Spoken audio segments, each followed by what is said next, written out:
I want to introduce our guest who's hanging out with us today. I'm super excited. She was a professional modern dancer in New York who toured the world with two major companies. And during that experience, her love for photography was born. She has a love for culture and humanity.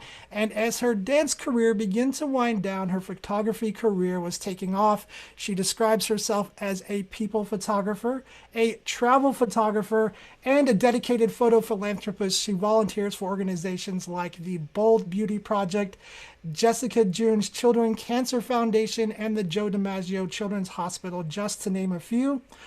On her blog, Our Collective Humanity, she creates photo essays to elicit empathy, love, and compassion. Most recently, she's been exploring the world of macro floral photography, finding serenity in nature, and co creating with Mother Nature. Guys, she has some beautiful and amazing work, but most of all, she has a beautiful soul. Please help me in welcoming Lisa Nalvin to What a Zenfolio wonderful Live. introduction. That was a great. Well, I'm super excited. I've known you for I think what a little over a year now, and I'm just super excited to have you on here because you just have some beautiful stories and just a beautiful soul that I can't wait for you to share with us. Really quickly, can you just give us kind of an intro, really, of what got you into photography? Okay, as you said, I was a dancer, so when I traveled, I got to be on tour. So I worked as a dancer. I'm from New York City, and I work as a dancer. So when you work as a dancer, your work is actually travel. So I was on tour all over the United States, but all over Europe, a little bit of Asia, and I went to incredibly beautiful places. And I was also with, you know, great models because they were dancers, and dancers are big hands and will do anything. So unfortunately, I wasn't as good a photographer. I've got tons of, but that was all print. That wasn't even digital. It'd be different if it was digital. So I started to get that bug for photography. Just always loved it. Got myself a camera, but I never did it for work. And it wasn't until I started to wind down out of because as a dancer you have a shelf life. So it's like being an athlete. Unless you were going to be a choreographer or you are um, want to go into academia, which even though I love to teach, that's not what I want to do. So I had to come out. I had to do something different. I had to sort of transition in photography just because I met somebody that needed some help and started to teach me. I did not have, real training as a photographer. Just on the job, someone teaching me how to do it. Okay, so why don't we take a second, really quick, and talk about photo philanthropy because that's not really a term that I was used to hearing until probably the past couple of years. And so, just to make sure that everybody really kind of knows what we're talking about, can you kind of tell us what that means to you? Right. Well, this is, I mean, I'm sure it's different for different people, but for me, is that I knew from the time that I was young that service is what I was meant to do. I mean, I'm not a saint, but I know that service is something that I know makes me feel good. So when I started taking pictures, and especially when I could not afford to give money, I could give them my time. I volunteered at W Hospital when I was in my 20s with the Child Life Program. And then as a photographer, although I couldn't necessarily donate money to a charity or foundation, I could give them my time.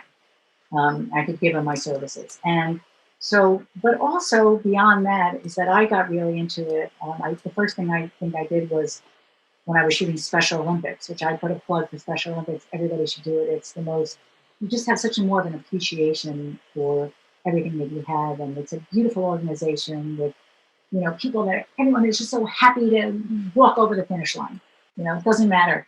You could be in a wheelchair, but that, even if there's only five people, that fifth person that goes over the wheelchair, they're ecstatic and everybody's there. And it used to be they hug. Now they're not allowed to do that.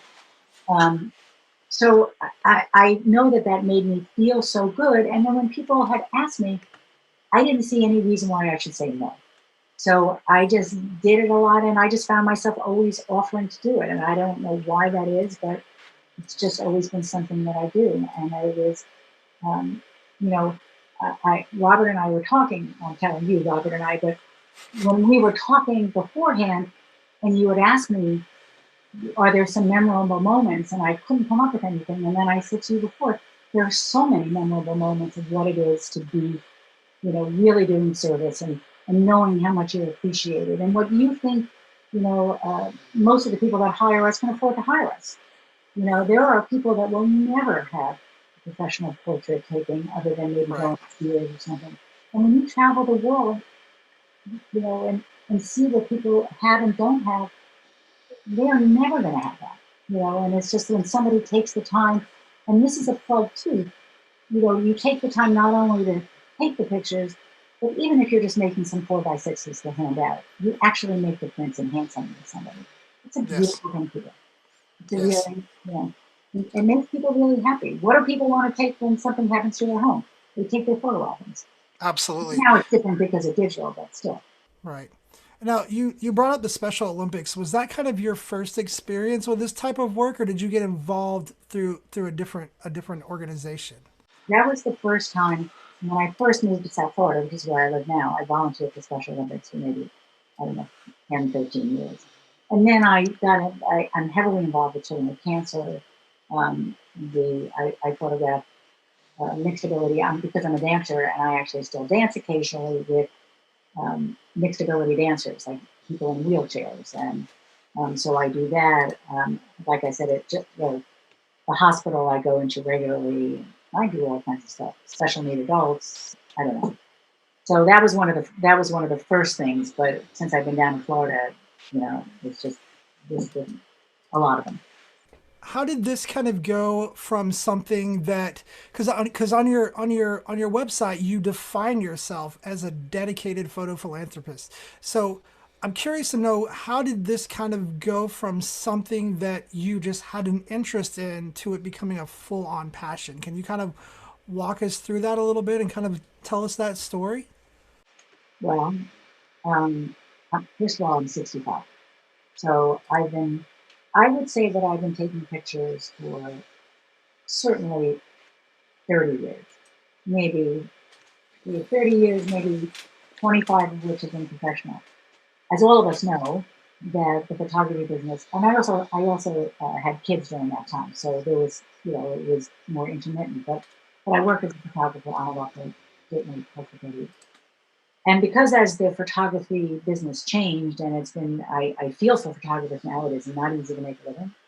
Um, and when I got older, I decided that I would.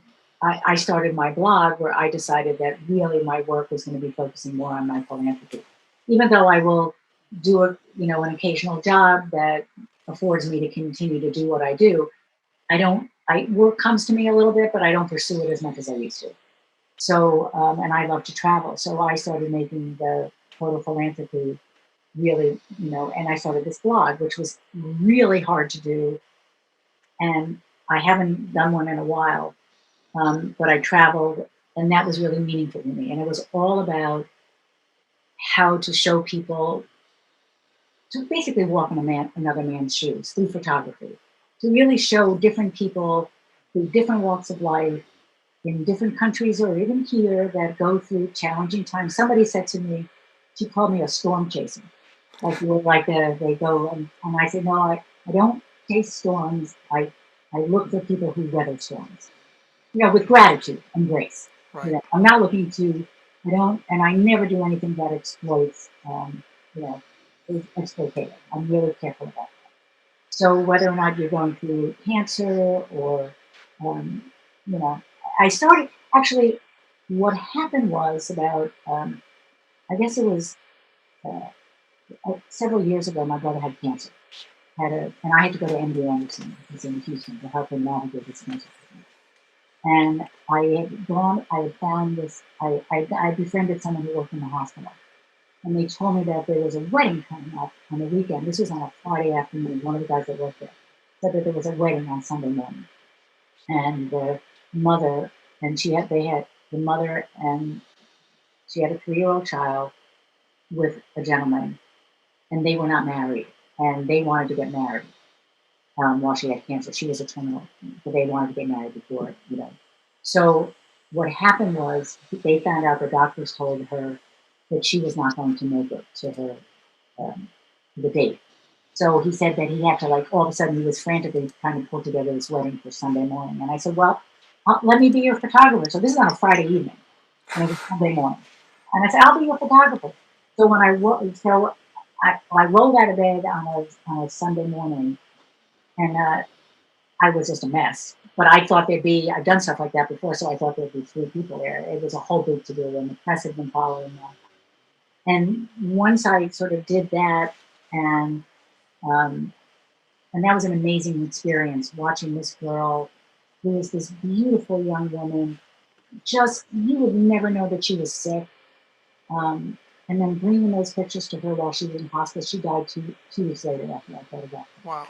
And that's when that was the impetus. She was my first blog. And I said, I really want to share this experience. Now, if I had to do it all over again, maybe I'll redo it because it's nowhere near as good as I got better at it, you know? So I will give a plug for Done Is Better Than Perfect. So I can see where I started and where I am now. I'm 1,000 times better at it, but it was really hard work for me. It was something completely just having to. I thought you could just do a blog. Well, you need a new website to do a blog for it to sit on. And redo a whole new website.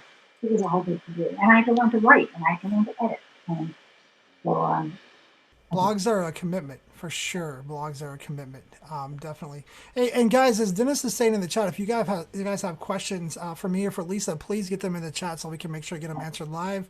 They can be about photography, about the type of photography that Lisa does, about Zenfolio, whatever you guys have questions about. Please make sure that you get those in the chat because I know that we would be more than happy to answer those for you guys.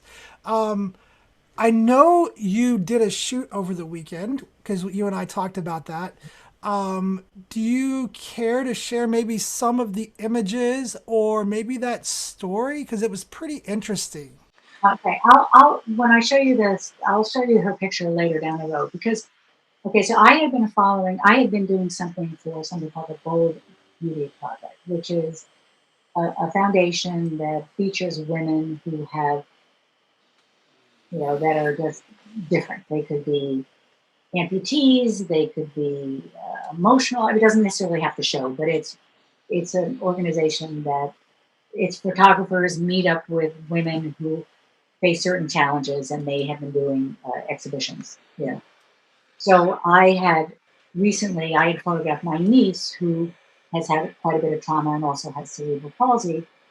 And when I did the show, which was in Palm Beach last year, I met this woman in a wheelchair. There were lots of people that were in differently able, as they say, a woman, and I started following her on Instagram, and I was watching her post um, this whole series last month of daily what it's like to live. She has a kind of muscular atrophy. So she's in a wheelchair, and I don't even know too much about the disease, but it's obviously a progressive, difficult, difficult disease. And I was just awestruck by her. And just, she was so honest about sharing what it's like. So, where she would show what it's like, she showed pictures of her bed where they had chucks, which are things like they're almost like you put down for your dog, like Mhm. people, so that you don't think about that. Or even pictures of herself because she lives with her boyfriend of what it's like if you asking questions, you think that we don't have desires like everybody else, or what it's like. She talked about like it gives me chills, 1 or 2 spoon day. Like some days she can't pick up 1 spoon, so she Wow. described it as like what it could be. And it was so so honest. And I'm going to say this too, that part of why even my mother had a stroke, and my mother passed away like 7 years ago. And when my mother had a stroke, um, what was really important, and this speaks to this, so I'm not just bringing this up for any reason. And I explained this to you. When my mother had a stroke, I saw how people started treating my mother as somebody different than who she was. No, she couldn't speak the same way that she could, and she couldn't communicate in the same way, but she was the same person inside. She was not that, her brain was not that adult actually, but she just couldn't communicate the same way. And yes, she was different, but I hated the way people treated her as if she was a child. And I think that, and that's the thing, when you see people that are different, don't assume that they are not defined by their disabilities. And that's what this woman was saying. She was saying, don't see me and don't even feel sorry for me. I mean, don't see me. I'm going to tell you what it's like. And when I spoke, and I thought, I said, you know what? I haven't photographed in a while because of COVID. And I said, you know what? I'm going to call her up and I'm going to offer to do pictures for her. And I want to do them outside. I will wear an N95 mask so that she's safe. But if she wants to do this, I really want to photograph her. And then when I called her up and talked about it, and I said, well, I always say pictures are co-creating. I said, which you mentioned that, which I love that. And I said, well, what do you want to do? Because this isn't all about me. I don't really have an agenda. Yes, I might want to use one on my blog, but it really doesn't matter. I don't have any financial gain in this, but this is what makes me feel good. And I want to share this with you. Let's do this together. This sounds like fun. And she said, well, I have this sun crown picture that I really have always wanted because I have a very sunny disposition. She's 22. And she said, and people say, I have a funny, sunny disposition in spite of the fact that I have this disease. And her answer is, no, I have a sunny disposition.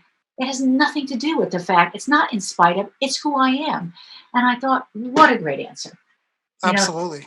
so that you see her.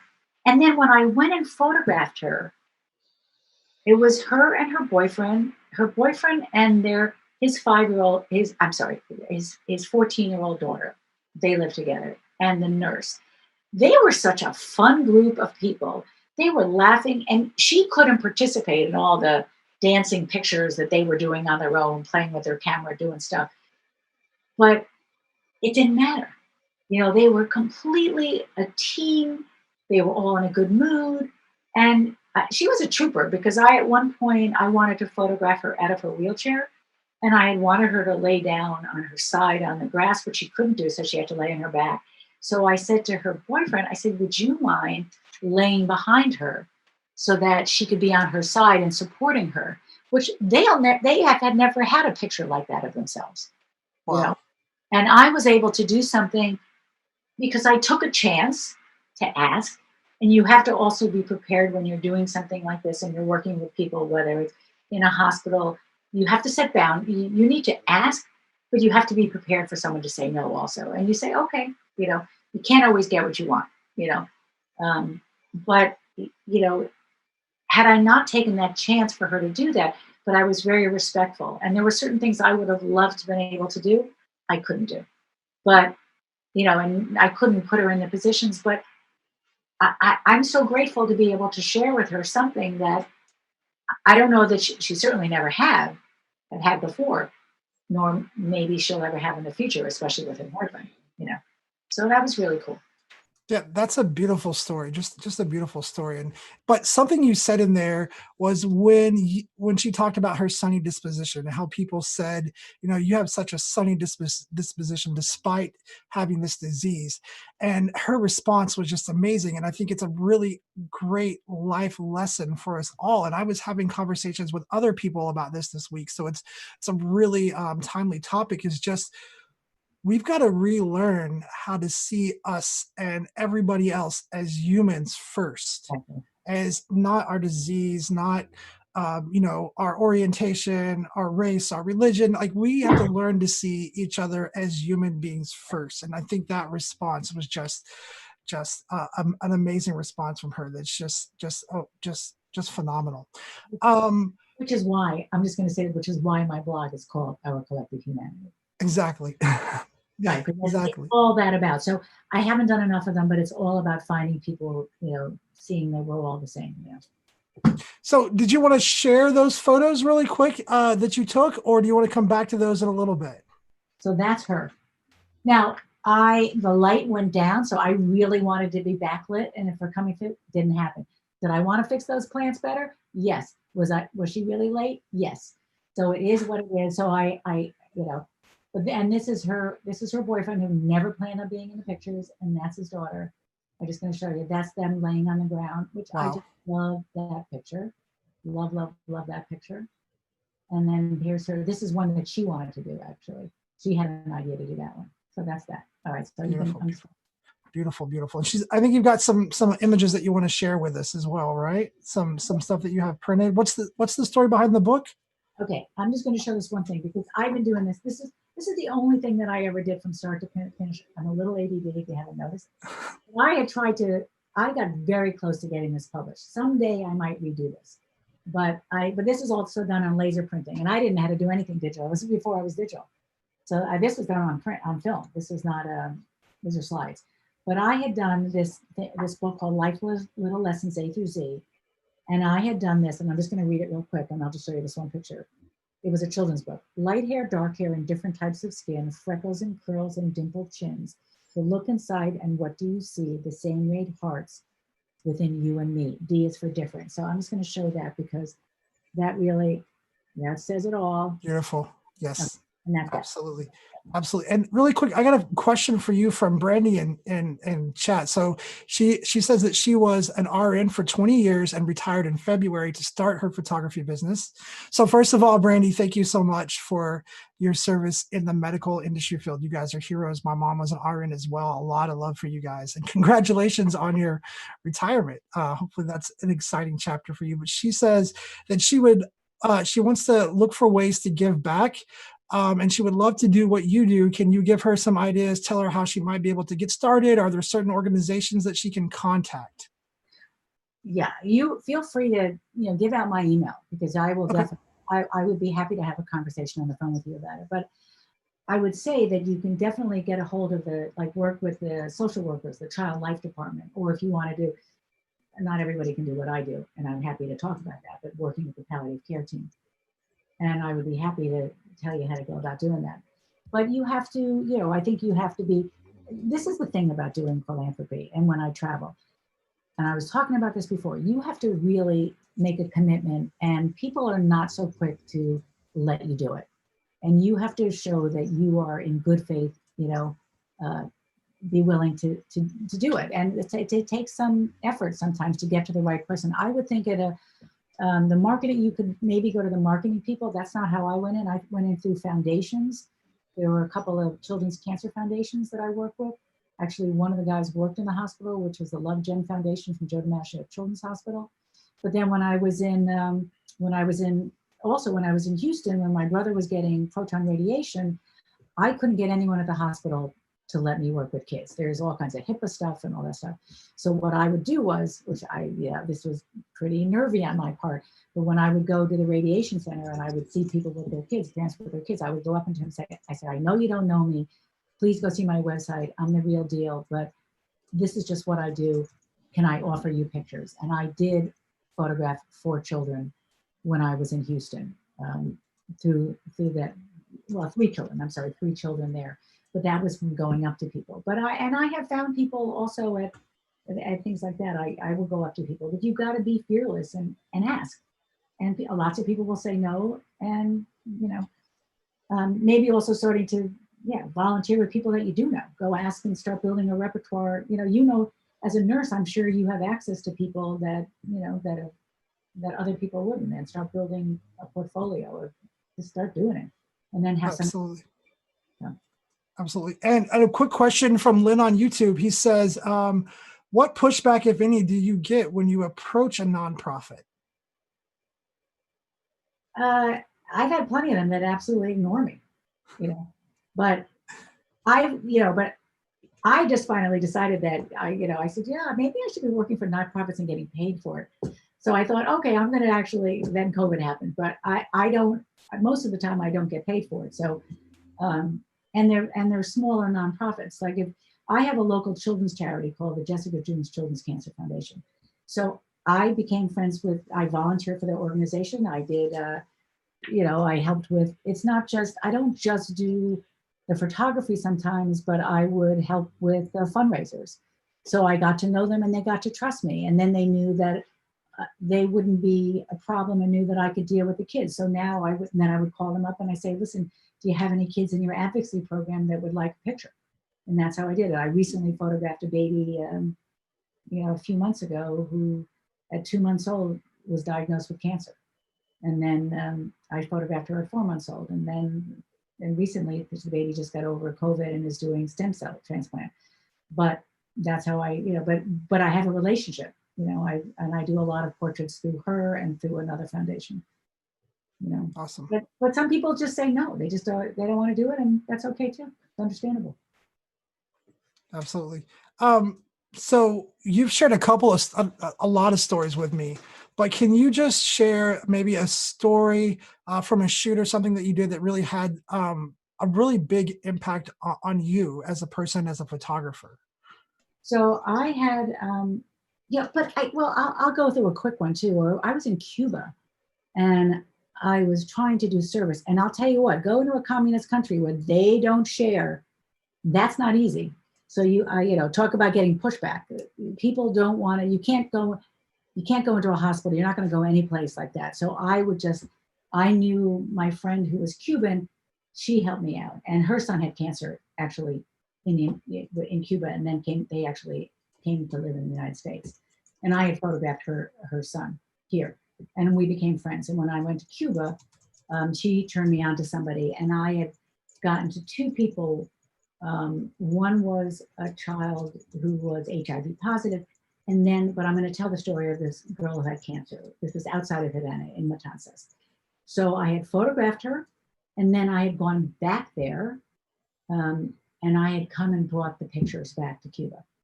And I had gone, and then I went to their house, which was sparse is an understatement. They had so little.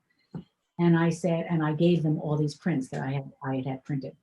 And then when I went back there, then I said to them, listen, let me do the whole family. I said, let me do some more portraits because I had just done some quick pictures for them. And then when I went back there the next day, I saw they had a room with nothing in it except for one frame, and it was the picture that I had photographed of this daughter.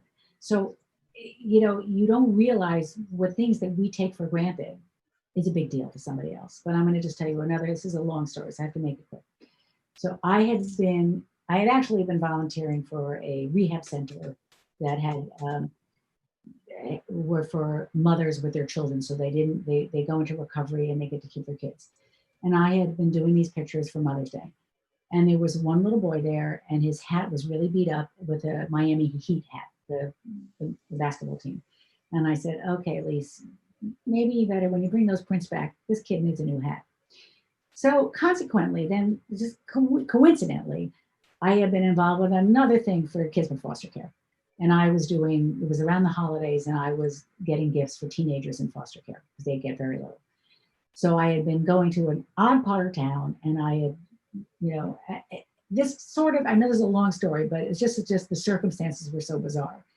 But I was in part of town I never go to, on a street that I'm never in, and I have to buy something for a luncheon. And I see this guy. In fact, here is a picture of this guy in the street. He's wearing this white tuxedo, and on the back it says #1 Heat fan. And I said, well, maybe I can get something from this guy. He's, a Heat fan. So I go into this restaurant, this place that I don't know, and I come back out, and there's this guy there, and I said to him, hey, listen, I'm going to, I need to get something for this kid. Would you recommend anything? And he tells me, well, there's a sports authority. And then he says, well, wait a minute. Does he read? How old is he? And I said, you know what? I'm really not sure how old he is. And I knew that he may or may not, And I said, but then he went and he took out these books. And then I said, okay. I could see he was in sort of a beat up car. And I said, I knew, well, I was going to buy a couple of the books from him. And he told me to make the check out to a church. So he raising money for this church. And I always get emotional when I tell the story.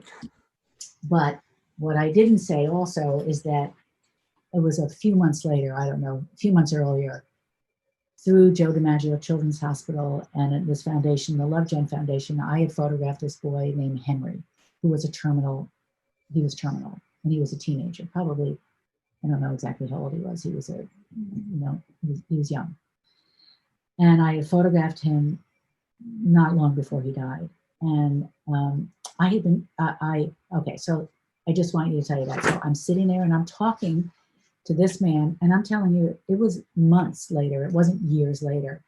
And I'm giving him this, so all these weird circumstances, and I'm giving this man, okay, sorry, I'm all over the place. It's okay. So I'm buying the book, and then he wants to sign the book for me, and he opens the book, and I see this picture, and I'm going, what is that doing there? This is a picture of Henry that I had photographed just months before. This man, I had been to this funeral, and I don't go to a lot of funerals, but I really love this family, and I had been to this funeral. And he spoke at the funeral because his daughter had grown up with Henry's mother.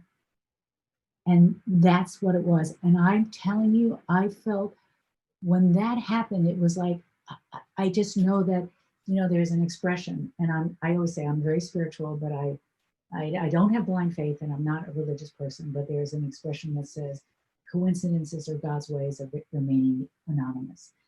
And to me, I have never, whenever I think of Henry, I feel touched by God. I felt that you know, this was Henry. And he is like, whenever I connect to, a higher power or something, and I think of guardian angels or something, usually Henry comes to mind. And now that's the kind of stuff that happens when you get to do what I do. You know, it's really, That's a beautiful story. I mean, for me, that just sounds like confirmation that you were doing what you were supposed to do, and just a confirmation. Such a beautiful story. Thank you so much for sharing that. I know you get emotional every time you tell it, but it is such a beautiful story. I definitely think that people need this. And in fact, we have people saying on YouTube chat as well as in Zoom that they needed to hear this. And thank you so much for sharing that. So again, thank you so much.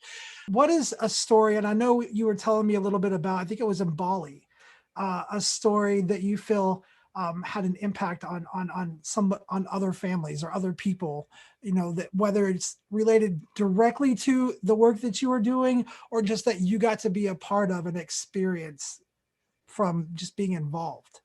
well, I think that when you're talking about Bali and you're talking about third world countries, that wasn't so easy. There's another place that was hard for me. I had to be really tenacious to find a foundation, but I got to found a foundation, and they didn't know me or trust me so much. So believe me, that was not easy. But I kind of didn't take no for an answer. I kept, well, kind of, but I got to go. I found a foundation that works with, people. When you don't understand, like in this country, like this, just even photographing someone with a disability, you realize you can't go on the grass, depending on the wheelchair, especially, or you have to, you look at, depending on, some people are more mobile than others. So there, it's impossible when you're in the country and you're on mountains. People are, if you're disabled, you are pretty much, I mean, it's not pretty. Let's put it that way. Bali, everybody goes to Bali and thinks that it's all yoga and all that stuff, and that's part of it.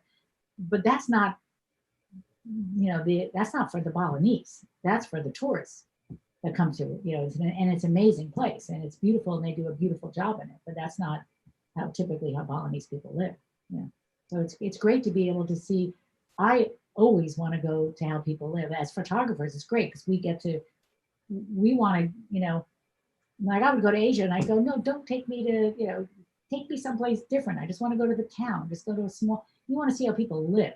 You don't want to, because the tourist places, you're never going to really get, and we have a great opportunity as photographers because everybody likes pictures of taking their pictures and, show somebody a picture that you take on the back of the camera. It's an immediate in, people love that.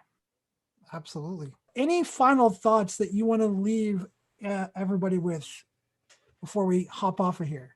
Okay, this is the dumb thing. I'm going to thank you for asking me to do this, and then I'm really excited that I'm really excited to share with all you guys, and I hope that I inspire you to do something because if we just make the world a little bit better for one person, that we will there for life. That's what I like to say. They're eulogy values. I didn't make that up, but not your values.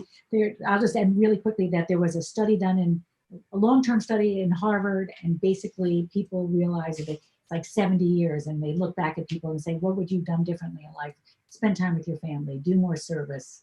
What's really important? So do they, even when you croak, do you care that they said you were a great photographer or you were a great person or you helped other people? You just have what's really important. Absolutely. Absolutely. I could not agree with you more. So thank you again so much for joining us. As Lisa's saying, and as I try to say every time we hop off of here, go do something good for somebody, lift somebody up, encourage somebody. give somebody some of your time, and let's all work together to make this world a better place, because it could really, really use it right now. Until next week, I hope that you guys all have a wonderful and safe weekend. I'll see you guys again on Tuesday. Bye, Lisa. Thank you again for joining us. Bye, Thank everybody. you. Bye.